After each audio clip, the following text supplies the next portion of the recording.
রাজশাহী ইন্টেরিয়রের আজকের এই প্রজেক্টটি করা হচ্ছে আমাদের পদ্মাবাসীকে 2 নম্বর রোডে। এখানে আমরা কাজ করেছি একটি ড্রয়িং ইউনিটের কাজ করেছি, ড্রয়িং এর সিলিং এর কাজ করেছি, এখানে ডাইনিং এর একটা সিলিং এর কাজ করেছি আমরা। পাশে এখানে আমরা এখানে কাজ করেছি আমরা একটি রিডিং টেবিলের কাজ করেছি, দেখতে পাচ্ছেন হিউজ একটা রিডিং টেবিল প্লাস ক্যাবিনেট আছে। এই পাশে একটা ক্যাবিনেটের কাজ রয়েছে। আমরা এই পাশটা একটি টিভি আপনার কম্পিউটার টেবিলের কাজ করছি। আর আমাদের মূলত হচ্ছে এখানে একটি স্টোরেজের কাজ করা হয়েছে, দেখতে পাচ্ছেন এখানে স্টোরেজ, ব্যাক স্টোরেজের কাজ হচ্ছে। এইটা হচ্ছে আমাদের কিচেন ইউনিট, কিচেন আপার পার্ট।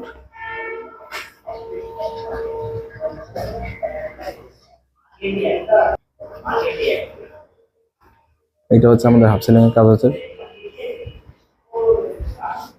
তো এই ধরনের যে কোনো কাজ করার জন্য রাজশাহী ইন্টেরিয়রের সাথে আজই যোগাযোগ করুন। আমাদের ঠিকানা আলুপট্টি মোড়ে, ব্যাংকের 3 তলাতে। ফোন নাম্বার আমাদের ডিসক্রিপশনের মধ্যে দেওয়া আছে। ধন্যবাদ সবাইকে।